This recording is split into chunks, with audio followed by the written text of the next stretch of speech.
रात, हल्की हवा, झींगुरों की आवाज। एक छोटा सा टपरी घर, बाहर लालटेन जल रही है। हर रात यही आवाज, आज भी झूला अपने आप हिल रहा है। मैंने कहा था ना, उस पेड़ के पास रात में मत जाया करो। पर मैं चौकीदार हूँ, अगर कोई बच्चा चला गया तो? वो टॉर्च लेकर बाहर जाता है। कौन है वहाँ? झूला चरमराता है। ये हवा से नहीं हो रहा, अभी तो कोई नहीं है। पहुंचता है, अचानक झूला अपने आप तेज झूलता है। औरत की फुसफुसाहट। मेरी बेटी वापस आ गई है। कौन? टॉर्च गिरती है, अंधेरा, औरत की डरावनी हंसी।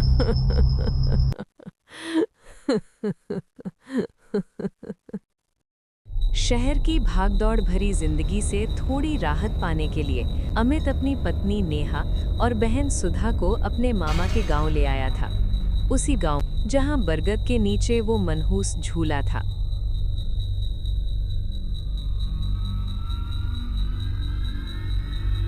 भैया, मामा जी का घर अभी कितना दूर है?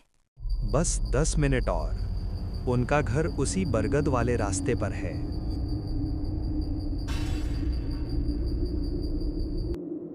अरे ड्रामा क्वीन, गांव कितना क्यूट है।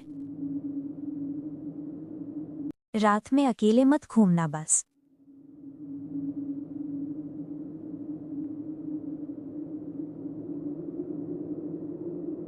रात में अकेले मत घूमना बस। नेहा बोलती है। आप लोग बिना, हर गांव में एक डरावनी कहानी होती है। नेहा दूर से झूले को देखती है। नेहा अचानक सीरियस। अजीब है, मुझे ये झूला जाना पहचाना क्यों लग रहा है? नेहा धीमी आवाज में बोलती है। नहीं, ऐसा लग रहा है जैसे मैं यहाँ पहले भी आई हूँ। रात हो जाती है, सब घर पहुंच जाते हैं। तभी नेहा को झूला दिखाई देता है। नेहा खुश होकर बोलती है, वाह, कितना प्यारा झूला है। वो झूलते हुए गाना गाने लगती है।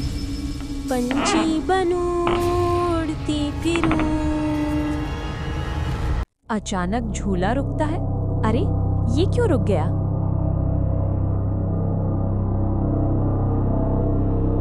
कोई अदृश्य हाथ पकड़ता है। नेहा डरते हुए बोलती है, छोड़ो मुझे, कोई है क्या?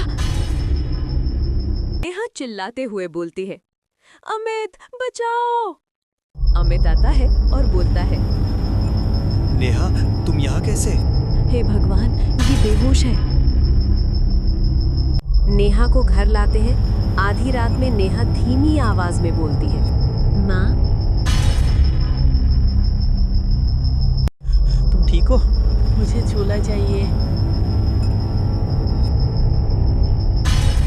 एक बूढ़े बाबा बताते हैं, 20 साल पहले एक लड़की थी, आर्या, उसी झूले से गिरी थी। उसकी माँ कमला पागल हो गई थी। नेहा सपना देखती है और उसमें आर्या की आत्मा आके बोलती है, मैं मरी नहीं थी, मुझे धक्का दिया गया था। किसने? मेरी माँ ने। अमित, मैं वो लड़की देखती हूँ, वो मुझसे बात करती है। ये सब वहम है। बेटी वापस आ गई है। मैं आर्या हूँ। नहीं, मैं कमला हूँ। मैंने उसे झूले से गिराया क्योंकि वो मुझे छोड़कर भागना चाहती थी। तुमने अपनी ही बेटी को मार दिया? अब ये लड़की मेरी बेटी बनेगी। गांव वाले प्लान बनाते हैं झूला काटने का। वो चिल्लाते हैं कि झूला काट दो। सुधा बोलती है, नहीं, नेहा मर जाएगी। झूला टूटता है, नेहा गिर जाती है। तुम सब मरोगे। तुम सब मरोगे।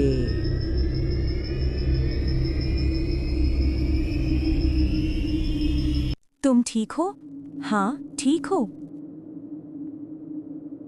मेरा खेल अभी खत्म नहीं हुआ।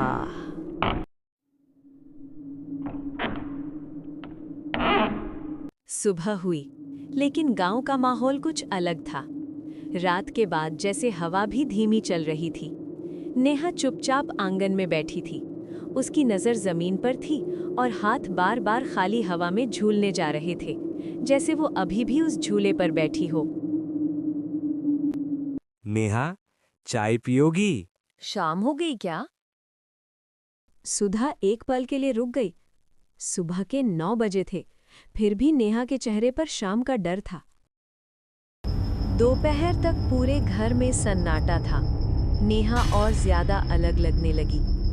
वो खिड़की के पास जाकर रुक जाती, बरगद की तरफ देखती और फिर आंखें बंद कर लेती। भैया, ये सब उस झूले के बाद शुरू हुआ है। बस डर बैठ गया होगा, ठीक हो जाएगी।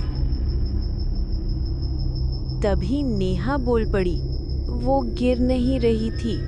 दोनों नेहा की तरफ देखते रह गए। उसे गिराया गया था।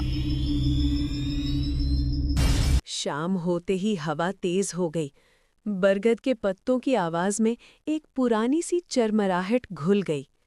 नेहा अचानक खड़ी हो गई। वही हो रहा है जो उस दिन हुआ था।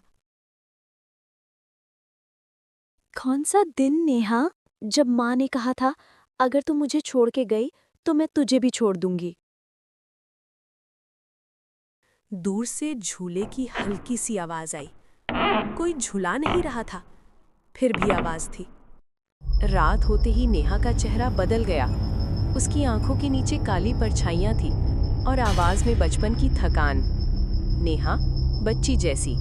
माँ ने मुझे धक्का दिया था, पर सबको बोला मैं गिर गई। तुम आर्य हो?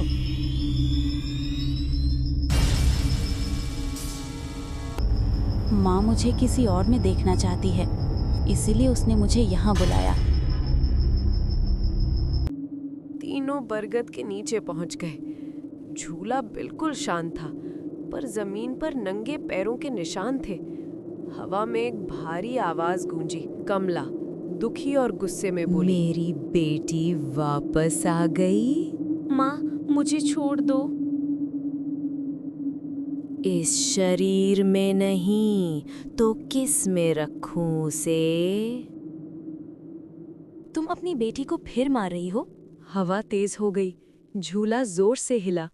ने झूले की रस्सी पकड़ ली। बस, अब और नहीं। उसने झूले की रस्सी काट दी। एक तेज चीख और हवा बिल्कुल रुक गई। नेहा जमीन पर गिर पड़ी। कुछ पल बाद उसने धीरे से आंखें खोली। इस बार अमित ने पिछली गलती नहीं की। उसने झूले को काट के फिर जला दिया। सुबह हुई। झूला जमीन पर पड़ा था, टूटा हुआ। गांव वापस नॉर्मल हो गया, पर जाते वक्त नेहा ने मुड़कर देखा। बरगद के नीचे एक छोटी बच्ची खड़ी थी, झूले के बिना भी झूलती हुई, और धीरे से बोली, अब माँ अकेली हो गई। हवा चली और वो परछाई गायब हो गई।